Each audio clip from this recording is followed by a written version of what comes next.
Hello दोस्तों, Bollywood shorts में आपका फिर से स्वागत है। आज मैं आपको 2022 की एक एक्शन साईफाई फिल्म दिखाऊंगा जिसका नाम है प्रे।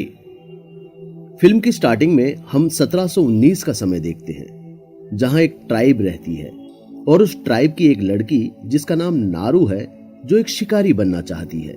नारू अपने कुत्ते के साथ जिसका नाम सारी है जड़ी बूटी इकट्ठा कर रही होती है, लेकिन जब कोई उसे नहीं देख रहा होता है वो अपने ग्रुप को छोड़कर एक पेड़ पर एक्स थ्रो करने की प्रैक्टिस करती है। वहां जमीन पर नारू कुछ पंजों के निशान देखती है और एक सफेद पूंछ वाले हिरण को खोजने के लिए उसका पीछा करती है और उसका शिकार करने का फैसला करती है। जैसे ही वो अपनी कुल्हाड़ी से हमला करने वाली होती है, अचानक आसमान में गड़गड़ाहट होती है जिससे हिरण डरकर भागने लगता है। नारू और सारी उसका पीछा करते हैं और नारू उस पर अपनी कुल्हाड़ी फेंकती है, लेकिन कुल्हाड़ी एक पेड़ पर फंस जाती है। सारी हिरण के पीछे दौड़ता रहता है और गलती से उसकी पूंछ एक भालू के ट्रैप में फंस जाती है।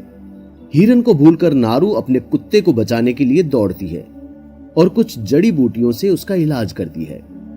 फिर वो ट्रैप को चेक करती है क्योंकि उसने इससे पहले ऐसा कभी कुछ नहीं देखा था।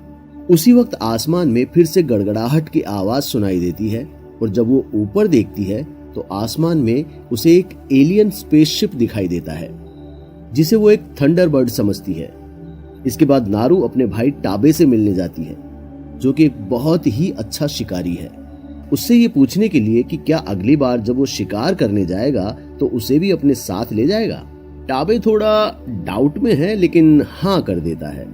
फिर नारू ट्राइब में वापस अपने टेंट में आ जाती है और अपनी माँ अरुका से मिलती है जो ट्राइब के हेड के लिए दवा बना रही है। इसी बीच अरुका अपनी बेटी को कुल्हाड़ी को शार्प करते हुए देख लेती है तो वो उससे पूछती है कि वो एक लड़की होकर शिकार क्यों करना चाहती है जबकि वो दूसरी चीजों में काफी अच्छी है। तभी टाबे वहां आ जाता है जो अपनी माँ से कहता है कि वो एक दिन जरूर शिकार करेगी। इसी बीच ये पता चलता है कि आसमान में जो गड़गड़ाहट हो रही थी एक्चुअली में वो एक स्पेसशिप है जो एक एलियन को अर्थ पर छोड़ती है जिसका नाम प्रीडेटर है। प्रीडेटर ताकतवर और तेज है और उसकी टेक्नोलॉजी उसे इनविजिबल बना देती है। साथ ही उसके पास हीट विजन गॉगल्स हैं। नारू अपनी माँ के लिए ऑरेंज फ्लावर्स लेने जाती है जिनमें से वो कुछ अपने लिए अपने बैग में रख लेती है। जब नारू वापस ट्राइब में लौटती है तो उसे पता चलता है कि एक पहाड़ी शेर उनके एक आदमी को उठा ले गया है और शिकार करने वालों का एक ग्रुप उन्हें खोजने के लिए जा रहा है। नारू उनके साथ जाने के लिए कहती है लेकिन कुछ आदमी नहीं चाहते कि नारू उनके साथ आए क्योंकि नारू ने उनकी तरह शिकार की कोई ट्रेनिंग नहीं ले रखी है। पर टाबे नारू को साथ ले जाने के लिए मान जाता है क्योंकि नारू ट्रैकिंग और जड़ी बूटियों से दवाई निकालने में माहिर है। प्रीडेटर एक सांप को मारने में बिजी है और शिकार करने वाला ग्रुप पहाड़ी शेर के पंजों का पीछा करते हुए अपने घायल दोस्त जिसका नाम पूही है उस तक पहुंचते हैं। शिकार करने वाला ग्रुप पूही के लिए स्ट्रेचर बनाना स्टार्ट करते हैं और दूसरी तरफ नारू पूही की चोटों पर जड़ी बूटी लगाती है और साथ ही ऑरेंज रंग के फूल भी खिलाती है जो उसके खून को ठंडा कर देगा। शिकार करने वाला ग्रुप पूही को वापस ट्राइब में ले जाते हैं लेकिन टाबे पहाड़ी शेर को ढूंढने के लिए पीछे ही रुक जाता है। नारू भी उसके साथ रुकना चाहती है क्योंकि नारू को लगता है कि वहां शेर के अलावा कुछ और भी है जिससे शेर डर कर भाग गया और पूही को जिंदा छोड़ गया। टाबे इस बात को नहीं मानता और नारू को वापस ग्रुप के साथ भेज देता है। पहले तो नारू ग्रुप के साथ चल पड़ती है लेकिन उसको रास्ते में कुछ अजीब चीजें दिखाई देती है जैसे कि जमीन पर पंजे के निशान जो भालू के पंजे से काफी बड़ा था और एक पेड़ के ऊपर खून के निशान। नारू टाबे को चेतावनी देना चाहती है इसलिए शिकार करने वाला ग्रुप नारू के साथ पाके को भेज देते हैं और बाकी लोग ट्राइब वापस चले जाते हैं। नारू और पाके टाबे को ढूंढ लेते हैं और शेर को मारने में मदद करते हैं। टाबे शेर के लिए चारा डालता है। नारू और टाबे पेड़ पर चढ़कर उसका इंतजार करते हैं और शेर जल्दी ही आ जाता है। शेर पाके को पेड़ से खींच लेता है और मार देता है। फिर शेर नारू को मारने के लिए पेड़ पर चढ़ जाता है और नारू धीरे धीरे पीछे हटती है लेकिन अचानक आसमान में गड़गड़ाहट की आवाज सुनती है, जिससे शेर को उस पर अटैक करने का मौका मिल जाता है। नारू पेड़ से गिरकर बेहोश हो जाती है और जब जागती है तो अपने आप को टेंट में पाती है। अरुका अपनी बेटी को बताती है कि टाबे उसको यहाँ उठा लाया और नारू की दवा से पूही बच गया है। इसलिए अरुका को लगता है कि नारू को दवाइयों पर ध्यान देना चाहिए, ना कि शिकारी बनने पर। उनकी बातचीत यहीं खत्म हो जाती है क्योंकि टाबे शेर के शरीर के साथ लौटता है, जिसके लिए ट्राइब का हेड उसको सम्मानित करता है।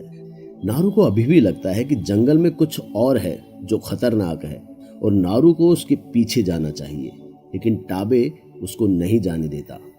अगली सुबह बिना किसी को बताए नारू अपने कुत्ते सारी को लेकर उस खतरनाक चीज को ढूंढने के लिए निकल जाती है और जंगल में किसी अननोन क्रिएचर के होने के प्रूफ देखती है, जैसे पेड़ों पर ग्रीन ब्लड, काफी बड़े पंजे। उसी समय कहीं पर प्रीडेटर वुल्फ को मारकर उसकी खोपड़ी का एक मास्क बनाता है अपने चेहरे को ढकने के लिए। दूसरी ओर नारू शिकार नहीं कर पाती क्योंकि भागते जानवर को मारना एक पेड़ को मारने से काफी डिफिकल्ट है। इसलिए वो अपनी फेंकने वाली कुल्हाड़ी में रस्सी बांध देती है, जिससे उसको कुल्हाड़ी वापस लेने में कम टाइम लगता है और इस तरह नारू कुछ रैबिट्स को मारती है और खा लेती है। काफी देर चलने के बाद नारू को बहुत सारे मरे हुए बुल्स दिखाई पड़ते हैं, जिनकी बॉडी से चमड़ी गायब थी और उनके आसपास कुछ बुलेट्स गिरे हुए हैं। लेकिन नारू को नहीं पता कि बुलेट्स क्या हैं, इसलिए उसको लगता है कि ये सब उस क्रिएचर ने किया होगा। जैसे ही नारू थोड़ा आगे जाती है तो गलती से दलदल में गिर जाती है। लकीली नारू अपनी कुल्हाड़ी को पेड़ पर फेंककर दलदल से बाहर निकलने में कामयाब हो जाती है। इसी बीच प्रीडेटर भी मरे हुए बुल्स के पास आता है, जिससे उसको लगता है कि यहाँ इस एरिया में खतरनाक शिकारी है। नारू नदी में अपने आप को क्लीन कर रही होती है और तभी उसको एक भालू दिखाई पड़ता है, जिसका वो शिकार करने का सोचती है, लेकिन उसका धनुष टूट जाता है, जिससे भालू नारू के पीछे भागता है। सारी भालू को डिस्ट्रैक्ट करता है और नारू पानी में कूदकर कुछ लकड़ियों के पीछे छिप जाती है। भालू उसे मारने ही वाला होता है कि तभी प्रीडेटर वहां आ जाता है और वो भालू को मार देता है। भालू का खून प्रीडेटर पर गिरता है, जिससे नारू को प्रीडेटर दिख जाता है और अपने आप को बचाने के लिए नारू नदी में कूद जाती है। प्रीडेटर उसे देख लेता है, लेकिन उसे जाने देता है क्योंकि उसके पास कोई वेपन नहीं था, जिससे उसको लगता है कि नारू से उसे कोई खतरा नहीं है। जंगल में वापस जाने के बाद नारू अपने ट्राइब के कुछ लोगों से मिलती है, जिनको टाबे ने उसे ढूंढने के लिए भेजा था। वो लोग नारू की बात पर विश्वास नहीं करते क्योंकि कोई भी इतना खतरनाक क्रिएचर नारू को इतनी इजीली क्यों जाने देगा। और जब नारू वहां से जाने लगती है तो वसापे उसको पकड़ लेता है और उसको ग्रुप के साथ ट्राइब ले जाने लगता है। लेकिन रास्ते में कुछ अजीब आवाजें सुनकर और वसापे की चेस्ट पर रेड लाइट देखकर ग्रुप रुक जाता है। इनविजिबल प्रीडेटर वसापे को मार देता है और जब प्रीडेटर वसापे के शरीर से अपने एरो लेने के लिए पास आता है तो बाकी शिकारी उसे एक तीर से मारते हैं, जिससे प्रीडेटर उनको दिख जाता है। सब शिकारी प्रीडेटर से लड़ने के लिए कूदते हैं, लेकिन प्रीडेटर बहुत तेज और ताकतवर है। वो सभी शिकारियों को आसानी से मार देता है। इस बीच नारू वसापे की बॉडी से अपना सामान उठाती है और रस्सी काटकर भाग जाती है। भागते हुए नारू खेतों में पहुंचती है, जहां उसे एक लड़का मिलता है जो प्रीडेटर को मारने के लिए अपना धनुष उठाता है। लेकिन तभी उसके सर पर भी वो रेड लाइट दिखाई देती है और नारू उसे वहां से भागने के लिए कहती है। प्रीडेटर लड़के को पकड़कर मार देता है, फिर नारू के पीछे भागता है। भागते हुए नारू का पैर ट्रैप में फंस जाता है जो फ्रेंच लोगों ने लगाया था। प्रीडेटर फ्रेंच लोगों को देखकर नारू को कुछ नहीं करता और फ्रेंच लोग नारू को अपने कैंप में ले जाते हैं। सारी नारू को ढूंढते हुए वहां आता है, लेकिन फ्रेंच उसको भी पकड़कर बांध देते हैं। नारू देखती है कि फ्रेंच लोगों ने बुल्स के फर पहन रखे हैं, तो इसका मतलब इन लोगों ने ही बुल्स को मारा होगा। फ्रेंच लोगों में से एक आदमी नारू से प्रीडेटर के बारे में पूछता है और बताता है कि प्रीडेटर एक ऐसा शिकारी है जो पृथ्वी पर एक स्ट्रॉन्ग अपोनेंट को ढूंढ रहा है जिससे वो लड़ सके। नारू उन्हें कुछ भी नहीं बताती, जिससे फ्रेंच लोग टाबे को नारू के सामने लाते हैं। टाबे के शरीर पर एक कट लगाकर उसे पेड़ पर बांध देते हैं ताकि फ्रेंच लोग उन दोनों को चारे के रूप में इस्तेमाल करके प्रीडेटर को मार सके। लेकिन प्रीडेटर अपने इनविजिबल होने का फायदा उठाता है और एक एक करके फ्रेंच लोगों को मार देता है, पर एक ट्रैप में फंस जाता है। फ्रेंच उसको पकड़ने की कोशिश करते हैं, लेकिन प्रीडेटर ट्रैप से निकल जाता है और अपने अलग अलग एडवांस वेपन्स से उनको भी मार देता है। साथ ही अपनी स्ट्रॉन्ग शील्ड से उनकी गोलियों से अपने आप को भी बचा लेता है। इसी बीच एक ट्रैप नारू के पास गिरता है और वो उसका यूज करके रस्सी काटकर सारी को छुड़ाने जाती है और टाबे घोड़े ढूंढने जाता है और प्रीडेटर बाकी फ्रेंच लोगों को मार रहा होता है। फ्रेंच कैंप में बाकी बचे हुए फ्रेंच लोग भागने की तैयारी में हैं, जो सारी को मारने वाले होते हैं, लेकिन नारू उनको मार देती है। फिर नारू सारी को फ्री करके उसको टाबे को ढूंढने के लिए भेजती है। नारू जब अपने जख्मों पर जड़ी बूटी लगा रही होती है, तभी एक फ्रेंच आदमी जिसकी एक टांग कट गई है, वो नारू के साथ डील करता है कि अगर नारू उसको दवाई लगा देगी तो वो बदले में उसे बंदूक चलाना सिखा देगा। नारू हाँ कर देती है और उसको ऑरेंज फ्लावर खिला देती है। उसको फ्रेंच के पैर पर एलियन टेक्नोलॉजी का कुछ टुकड़ा मिलता है, जिससे वो अपने बैग में रख लेती है। इस बीच प्रीडेटर कैंप में आ जाता है। नारू उसे आते हुए सुनती है और जल्दी से छिप जाती है, जबकि फ्रेंच आदमी मरने का नाटक करता है क्योंकि उसने ऑरेंज फ्लावर खाया होता है, जिससे उसका ब्लड ठंडा हो जाता है। तो प्रीडेटर उसे अपने हीट विजन गॉगल से देख नहीं पाता, लेकिन गलती से उसके पैर पर खड़ा हो जाता है, जिससे फ्रेंच आदमी दर्द से चिल्लाता है और प्रीडेटर उसको भी मार देता है। सारी प्रीडेटर को मारने के लिए उसकी तरफ दौड़ता है। इससे पहले कि प्रीडेटर सारी को शूट करे, टाबे घोड़े पर आकर प्रीडेटर को सर पर मारता है और टाबे सर्कल में घूम घूम कर प्रीडेटर के एरोज से अपने आप को बचाता है। नारू जब बंदूक नहीं चला पाती तो जोर से चिल्लाकर प्रीडेटर का ध्यान अपनी ओर खींचती है। उसी वक्त टाबे घोड़े से कूदकर प्रीडेटर पर अटैक कर देता है। अब टाबे और predator hand to hand fight करते हैं, जिससे टाबे प्रीडेटर को काफी चोट पहुंचाता है। तभी प्रीडेटर इनविजिबल होकर टाबे को पीछे से मार देता है, लेकिन मरते समय वो प्रीडेटर के पैरों को पकड़ लेता है, जिससे नारू को भागने का मौका मिल जाता है।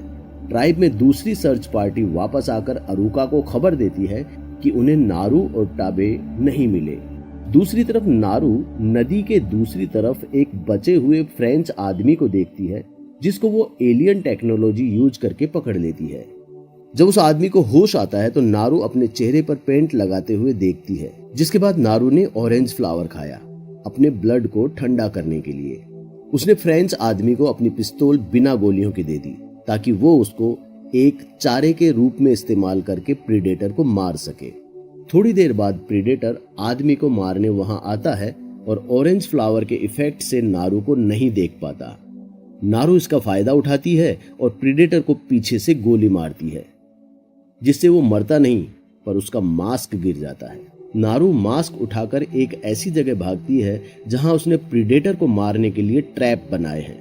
प्रीडेटर नारू के ब्लड को फॉलो करता है, जो नारू ने जानबूझकर गिराए थे। अब प्रीडेटर पास आता है, वो उसके ऊपर कूदकर उसे मारती है। प्रीडेटर वापस लड़ता है और जब वो नारू को मारने वाला होता है तो नारू का कुत्ता सारी प्रीडेटर को डिस्ट्रैक्ट कर देता है और नारू प्रीडेटर को दलदल में फेंक देती है। प्रीडेटर दलदल से निकलकर नारू को शूट करता है, लेकिन एरो घूमकर वापस प्रीडेटर को लग जाता है, क्योंकि नारू ने मास्क छुपा दिया होता है जिसका निशान प्रीडेटर पर होता है और प्रीडेटर मर जाता है। अगली सुबह नारू प्रीडेटर की खोपड़ी लेकर वापस ट्राइब में आती है और अपने ट्राइब के हेड को गिफ्ट कर देती है। नारू सबसे कहती है कि उन्हें यहाँ से निकलना होगा, क्योंकि प्रीडेटर के और भी साथी आ सकते हैं। दोस्तों, ये है प्रीडेटर मूवी का प्रीक्वल। हमें कमेंट सेक्शन में कमेंट करके जरूर बताइए और इसी तरह के मजेदार वीडियो देखने के लिए इस चैनल को सब्सक्राइब जरूर कर लीजिए। ये वीडियो देखने के लिए धन्यवाद।